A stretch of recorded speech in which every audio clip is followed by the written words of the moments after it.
Hello guys, my name is Siva. அதாவது இன்னைக்கு world வந்து பார்த்தீங்கன்னா ரொம்ப அட்வான்ஸ்ட் லெவலில் வந்து பார்த்தீங்கன்னா எவால்வ் ஆகிட்டே இருக்கு. ஸோ அதில் புதுசு புதுசாக நிறையா மிஷினரிஸ் வருது. ஸோ நிறைய மிஷினரி ரொம்ப அட்வான்ஸ்டாக இருக்குது. ஒரு சில மிஷினரி பார்த்து நாமளே வந்து பார்த்திங்கன்னா இன்ஸ்பயர் ஆகிருப்போம்.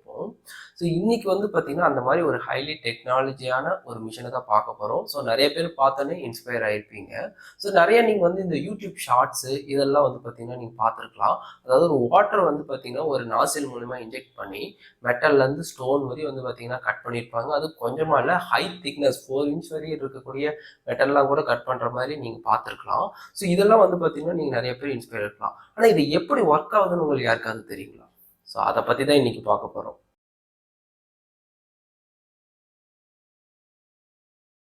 ஓகே, இந்த மிஷின் பேர் வந்து பார்த்தீங்கன்னா வாட்டர் ஜெட். ஸோ இது வாட்டர் ஜெட்டுன்றது நிறைய பேருக்கு தெரிஞ்சிருக்கலாம், தெரியாமல் இருக்கலாம். ஆனால் நீங்கள் தெரியாமல் நிறைய அந்த வீடியோஸ் நிறைய கொஞ்ச நாளைக்கு முன்னாடியும் இப்பயும் வந்து பார்த்தீங்கன்னா டெக் இண்டஸ்ட்ரியல் லெவலில் வீடியோஸ் பார்க்கும்போது இந்த மாதிரி வாட்டர் ஜெட் வீடியோஸ் பார்த்துருப்பீங்க. ஸோ உங்களுக்கு பொதுவாக இதை பற்றி இருக்கக்கூடிய ஒரு கான்செப்ட் என்னென்னா, ஹை ப்ரெஷரில் வந்து பார்த்தீங்கன்னா இப்போ வாட்டர் போகுது, அதனால் கட் ஆகுது. ஸோ இது தெரியும். ஸோ உண்மையாலுமே அதில் அவ்வளோதான் இருக்குது. மற்றபடி அதில் வந்து புதுசாக டெக்னாலஜி எதுவும் இல்லை.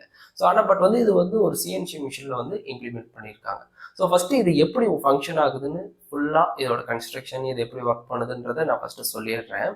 ஸோ இது கிட்டத்தட்ட வந்து பார்த்தீங்கன்னா ஃபஸ்ட்டு வாட்டர் தான் இதுக்கு மெயின். ஸோ வாட்டர் வந்து பார்த்தீங்கன்னா ஃபஸ்ட்டு பியூரிஃபை பண்ணி வந்து பார்த்தீங்கன்னா ஒரு டேங்க்கில் வந்து பார்த்தீங்கன்னா ஸ்டோர் செஞ்சிடறாங்க. இந்த ஸ்டோர் செஞ்ச வாட்டரை வந்து பார்த்தீங்கன்னா ஒரு ஹைட்ராலிக் பம்ப் மூலிமா வந்து பார்த்தீங்கன்னா பம்ப் பண்ணுறாங்க. பம்ப் பண்ணி ஹைட்ராலிக் இன்டென்சிஃபையருக்கு கொண்டு போகிறாங்க. இந்த இன்டென்சிஃபையர் தான் இதில் வந்து பார்த்தீங்கன்னா ஒரு கீ பார்ட்டுன்னு சொல்லலாம். ஸோ இவ்வளோ ப்ரெஷரை கிரியேட் பண்ணுறது இதுதான். ஸோ நீங்கள் நிறைய டைம் பார்த்துருக்கலாம், அது கட் பண்ணுறப்ப எவ்வளோ ப்ரெஷர் இருக்குன்னு நீங்கள் யாராவது யோசிச்சிருக்கீங்களா? ஸோ அதோட ப்ரெஷர் கிட்டத்தட்ட வந்து பார்த்தீங்கன்னா ஒரு 50,000 to 120,000 PSI வரையும் இருக்கும். ஸோ இது எந்த அளவுக்கு பவர்னா, நார்மலாக நீங்கள் யூஸ் பண்ணுற காரு 2 வீலர்ஸ் எல்லாம் வந்து பார்த்தீங்கன்னா அந்த டயருக்குள்ள இருக்க ஏர் எவ்வளோ ப்ரெஷராக இருக்கும் தெரியுங்களா? வெறும் 30 to 35 PSIக்குள்ளார தான் இருக்கும். அது 2 வீலர்னா 130க்குள்ளார தான் இருக்கும்.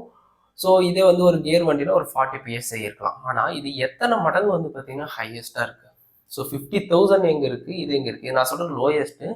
இன்னைக்கு ஹைலி டெக்னாலஜி வளர வளர வந்து பார்த்தீங்கன்னா 1,20,000 அளவுக்கு வந்து பார்த்தீங்கன்னா நமக்கு அதிக ப்ரெஷர் இருக்குது. ஸோ இது வந்து ஹை ப்ரெஷர். இது வந்து பார்த்தீங்கன்னா இந்த இன்டென்சிஃபையர் வந்து பார்த்தீங்கன்னா நமக்கு கிரியேட் பண்ணுது. ஸோ இதுதான் கீ பாயிண்ட். இது வந்து பார்த்தீங்கன்னா இப்படி ப்ரொடியூஸ் பண்ணக்கூடிய இந்த ப்ரெஷர் வந்து பார்த்தீங்கன்னா உள்ளார ஷேக் அப்சர்வ்ஸ் மாதிரி நிறைய வந்து பார்த்தீங்கன்னா பல்ஸ் இருக்கும். அதாவது இந்த புல்லட்டுக்கு பின்னால் வந்து பார்த்தீங்கன்னா அந்த சைலன்சர்லேருந்து ஏர் ஒரு மாதிரி டப்பு டப்பு டப்புன்னு நமக்கு அடிக்க ஃபீல் நீங்கள் கை வச்சு பார்த்தீங்கன்னா தெரியும். ஸோ அதே மாதிரி ஒரு வேவ் ஃபார்ம் வந்து பார்த்தீங்கன்னா அந்த வாட்டர்லேயே ஜென்ரேட் ஆகும். ஸோ இது வந்து பார்த்தீங்கன்னா நமக்கு ஒர்க்கில் வந்து பாதிக்குன்றனால இதை வந்து கண்ட்ரோல் பண்ணுறதுக்கும் கொஞ்சம் வந்து ஒரு சில கெப்பாசிட்டர்ஸ் ஆட் பண்ணுறாங்க. அந்த கெப்பாசிட்டர் பேர் தான் ஆக்சுவேட்டர். இந்த ஆக்சுவேட்டர் வந்து பார்த்தீங்கன்னா என்ன பண்ணணும், ஒரு குறிப்பிட்ட அமௌண்ட் ஆன வாட்டரை வந்து பார்த்தீங்கன்னா ஸ்டோர் பண்ணிக்கும். ஸ்டோர் பண்ணுறதுனால இந்த ஷேக் அப்சர்வ்ஸ் எல்லாம் வந்து பார்த்தீங்கன்னா நமக்கு வந்து ஃபுல்லாமே அந்த ஷேக்ஸ் எல்லாம் அந்த பல்ஸ் எல்லாம் வந்து பார்த்தீங்கன்னா நமக்கு ரெடியூஸ் ஆகி பியூராக வந்து பார்த்தீங்கன்னா இந்த வாட்டர் ஹை ப்ரெஷரோடு இருக்கிற வாட்டர் மட்டும் நமக்கு ஒரு டியூப் வழியாக வந்து ஒரு நாசிலில் வந்து கிடைக்கும். ஸோ இப்படி இந்த நாசிலில் கிடைக்கிது பார்த்தீங்கன்னா இந்த வாட்டரில் நாசில் மூலியமா வருது. அப்போது இந்த கீழே இருக்க மெட்டலே கட் ஆகுதுன்னா அப்போ அந்த நாசிலும் வந்து பார்த்தீங்கன்னா நமக்கு வந்து கட் ஆகணும்னு நீங்கள் நிறைய பேர் யோசிச்சிருக்கலாம். ஸோ ஃபஸ்ட்டு வந்து டியூப் வந்து பார்த்தீங்கன்னா ஹை வால்யூமாக இருக்கும். அந்த வரக்கூடிய வாட்டர் வந்து ஹை வால்யூமாக இருக்கும். ஸோ அதுலேருந்து அந்த நாசில் மூலியமா வரும். அதாவது இப்போ டியூப் வந்து ஒரு 10 சென்டிமீட்டர் இருக்குன்னு வைங்க, 10 mm இருக்குன்னு வைங்க டயா. அதே அந்த நாசிலோட டயா வந்து பார்த்தீங்கன்னா 0.4 mm தான் இருக்கும். அதாவது நீங்கள் இந்த 0.5 டிப்லாம் யூஸ் பண்ணுவீங்க பார்த்தீங்களா, அதை விட வந்து பார்த்தீங்கன்னா அந்த ஹோல் வந்து ரொம்ப சின்னதாக இருக்கும். ரொம்ப சின்னதால கொஞ்சம் சின்னதாக இருக்கும். ஸோ அப்படி இருக்கும்போது நமக்கு வந்து டியூப் வந்து இதில் வந்து பாதிக்கிறது தவிர்க்கப்பட்டுரும். ஸோ இது வந்து ஒரு செகண்டுக்கு வந்து பார்த்தீங்கன்னா 1000 மீட்டர் அளவுக்கு ஸ்பீடு வந்து போகுது. அதாவது பெர் செகண்ட் வந்து பார்த்தீங்கன்னா 1000 மீட்டர் ட்ராவல் ஆகக்கூடிய ஸ்பீடில் வந்து பார்த்தீங்கன்னா அந்த வாட்டர் வந்து பார்த்தீங்கன்னா நமக்கு எஜெக்ட் ஆகுது. இதை விட இன்னும் ப்ரெஷர் அதிகமாகும் நமக்கு வந்து பார்த்தீங்கன்னா அதிகமாகும். ஸோ இப்போ மிஷின் எவால்வ் ஆகும் இந்த ப்ரெஷரும் வந்து பார்த்தீங்கன்னா இண்டஸ்ட்ரியில் அதிகம் பண்ணிக்கிட்டே வராங்க. ஓகே, இப்போ இந்த ப்ரெஷர் வந்து பார்த்தீங்கன்னா அந்த நாசில் வழியாக தான் வரும். ஸோ ஆனால் இந்த நாசிலில் வந்து பார்த்தீங்கன்னா அந்த ஸ்பீடு வந்து பார்த்தீங்கன்னா அங்கே அப்டைன் ஆகும். அப்போ வந்து நாசில் வந்து பாதிக்கும். அப்போ இருக்கிறதுலே ரொம்ப அதிகமான ஹார்டனாக இருக்கக்கூடிய மெட்டல் வைக்கிறாங்க. ஸோ அது வந்து பார்த்தீங்கன்னா நமக்கு இருக்கிறதுலே அதிகமான ஹார்டனாக இருக்கக்கூடியது மோஸ்கேலில் வந்து 10. அது வந்து பார்த்தீங்கன்னா டைமண்ட் வந்து யூஸ் பண்ணுறாங்க, ரூபி இல்லை டைமண்ட்ஸ் யூஸ் பண்ணுறாங்க. சம்டைம்ஸ் வந்து பார்த்தீங்கன்னா டங்ஸ்டன் கார்பன் ஸ்டீலையும் வந்து பார்த்தீங்கன்னா இதுக்கு யூஸ் பண்ணுறாங்க. ஸோ இந்த நாசில் தான் ரொம்ப ஹை காஸ்ட்டாக இருக்கும். கிட்டத்தட்ட வந்து பார்த்தீங்கன்னா ஒரு நாசிலோட விலை வந்து பார்த்தீங்கன்னா $150 to $500 இருக்கலாம். இன்னைக்கு ஒரு டாலரோட ரேட் வந்து பார்த்தீங்கன்னா 85 to 90 இருக்குதுன்னு நினைக்கிறேன். சாரி, 90 இருக்காது, 80 to 85 அந்த ரேஞ்சில் வந்து பார்த்தீங்கன்னா நமக்கு இருக்கும். ஓகே, இது ரொம்ப அந்த நாசிலோட ரேட் அதிகமாக இருக்கும். ஸோ சிம்பிள், அவ்வளோதான். வாட்டர் வருது, ஹை ப்ரெஷராக உருவாகுது, அதை வந்து ஆக்சிவேட்டரில் போட்டு நமக்கு வந்து நாசில் மூலியமாக எஜெக்ட் ஆகுது. ஸோ எவ்வளோதான். ஸோ இதை வந்து ஒரு சிஎன்சி மிஷினில் வந்து பார்த்தீங்கன்னா நமக்கு இம்ப்ளிமெண்ட் பண்ணுறாங்க. ஸோ சிஎன்சி மிஷின்றது ஒன்றும் இல்லை, கரெக்டான லென்த்தை வந்து ஒரு நமக்கு தேவையான ஷேப்பில் வந்து பார்த்தீங்கன்னா ஒரு ஆக்சிஸை மூவ் பண்ண வைக்கிறதுக்கு சிஎன்சி மிஷின் யூஸ் பண்ணுறோம். அதில் என்ன டெக்னாலஜி வேணால் வைக்கலாம், லேசர்லேருந்து ரவுட்டர் ஸ்பிண்டல்லேருந்து நமக்கு என்ன டெக்னாலஜி நிறைய டிஃப்ரெண்ட் ஏரியாஸ்லேயும் அப்ளை ஆகுது. ஸோ இந்த வாட்டர் ஜெட்டும் வந்து பார்த்தீங்கன்னா நம்ம அதில் கொண்டு போய் வந்து அட்டாச் பண்ணிடுறோம். ஓகே, அட்டாச் பண்ணிடுறோம். ஸோ அவ்வளோதான் நாசில். இப்போது இந்த சிஎன்சி மிஷினுக்கு நமக்கு எத்தனை ஆக்சிஸ் தேவைப்படும்னா 2 ஆக்சிஸ் தேவைப்படலாம்.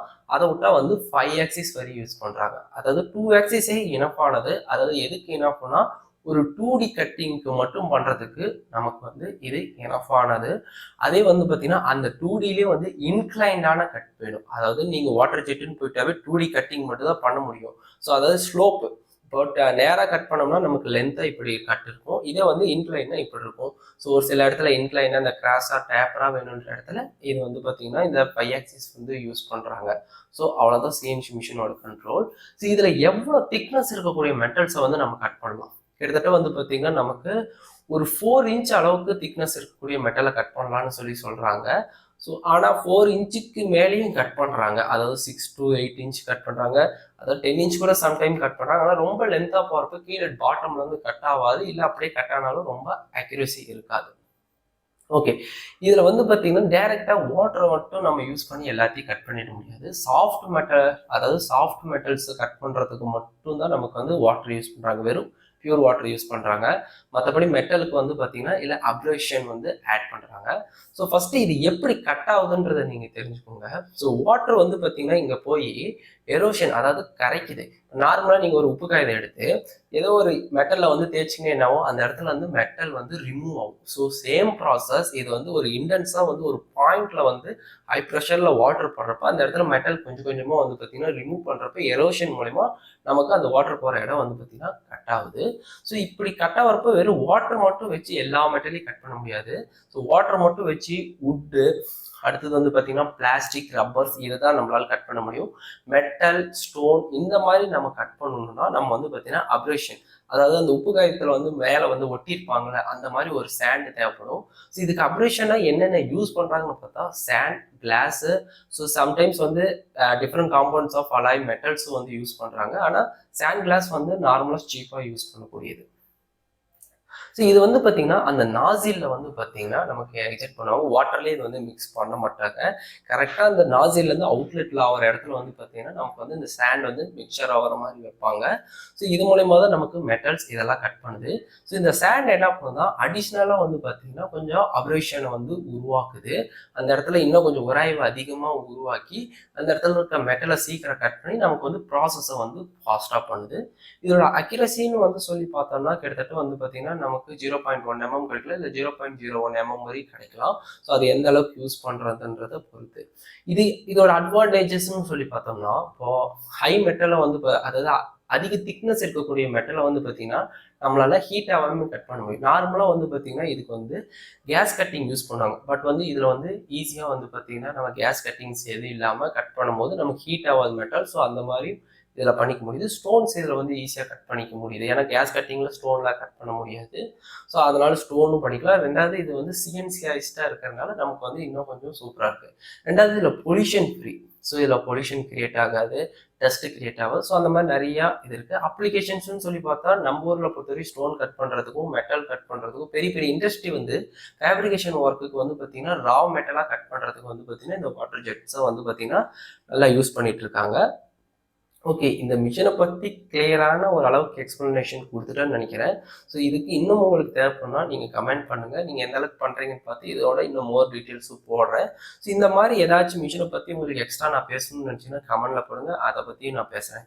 இந்த வீடியோ யூஸ்ஃபுல்லாக இருந்தால் ஒரு லைக் போடுங்க. ஏன்னா அப்போ தான் இந்த மாதிரி வீடியோ இன்னும் ஃபர்தராக உங்களுக்கு கொடுக்கலாமா வேணாமான்னு எனக்கு ஒரு ஃபீட்பேக் மாதிரி இருக்கும். சரி, ஓகே, இந்த மாதிரி இன்னும் அடுத்த வீடியோவில் உங்களை திரும்ப சந்திக்கிறேன். தேங்க்யூ, பாய்.